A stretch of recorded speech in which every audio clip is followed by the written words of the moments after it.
we believe that closing the loop for recycling battery anode material with our EcoGraf HF-free technology is really an achievable objective of the company. But to firstly give you an overview of our business, we've been in the graphite business for the last 10 years. We've developed a diversified HF-free battery anode materials business. There's 4 key areas that we've developed. 2 are development ready. We have an East African Tanzanian graphite project that is scalable, has strong partnership with both Germany, South Korea, and Japan. The project is undergoing a financing process at the moment. 6 years ago, we recognised the importance of an alternate battery anode material for the lithium-ion battery market, and we set off to develop a HF-free, what we've looked at trademarking is a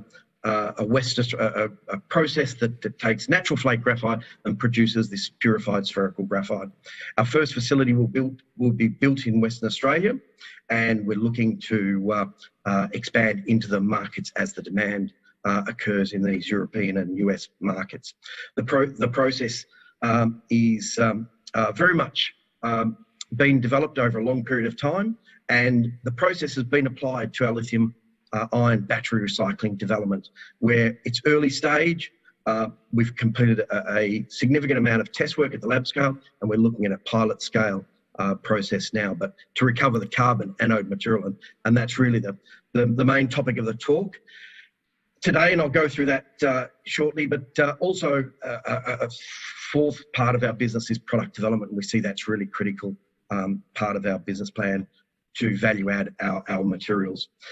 The purification process has been, we commenced in 2015. We recognised we needed to develop a chemical process that does not use hydrofluoric acid. This has been a significant body of work over a long period of time. We've done an extensive amount of product qualification since 2016, and pleasingly, we've been visiting South Korea in that period of time, and we are working with 2 significant groups in South Korea presently, and that's Sungil High Tech on the recycling and looking at to support the battery anode recovery, and also POSCO looking at our vertically integrated diversified battery anode materials.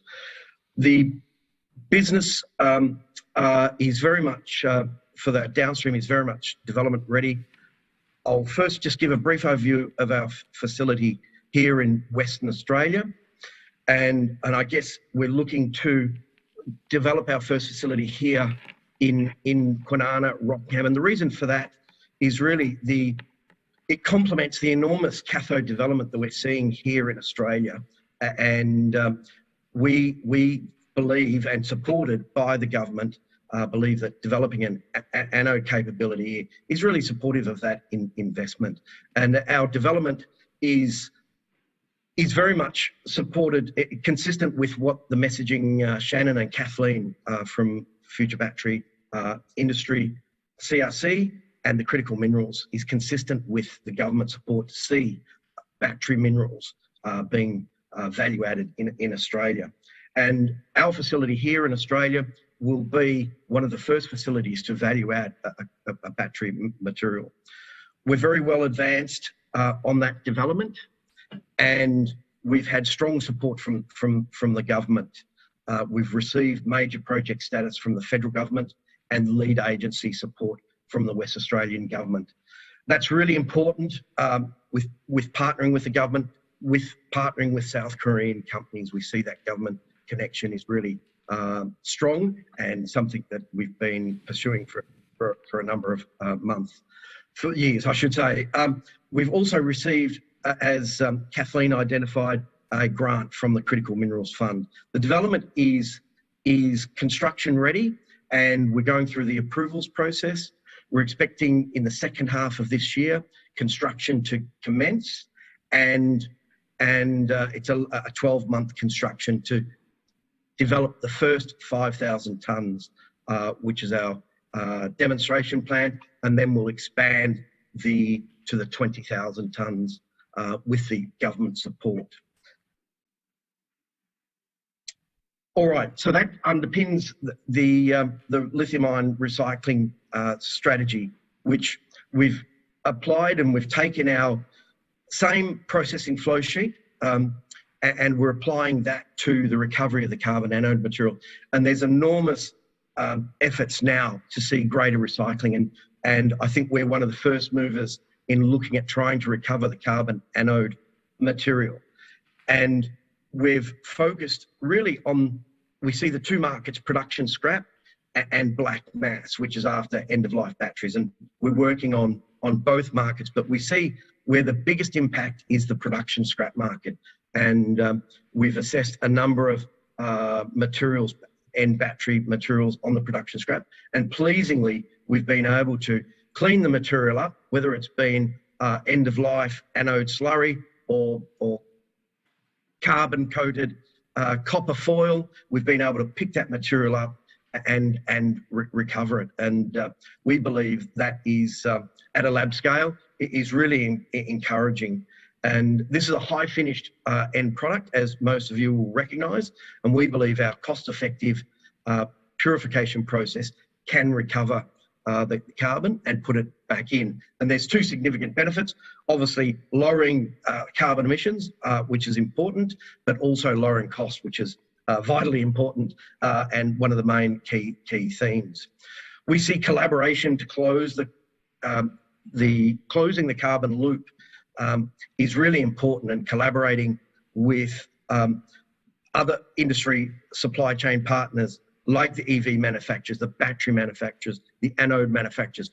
Our purification process is only part of the solution. We're not looking at recovering the cathode materials, we're recovering the carbon material. And that is a much greater challenge because it's not a metal, it's not nickel, it's not copper, it's a carbon material, and we have to work with the EV battery manufacturers and anode manufacturers and the recyclers to see this successfully achieve. And we're very confident that based on our test work today that we can achieve that. And we're at a stage now where we very much advanced to a recycling plant.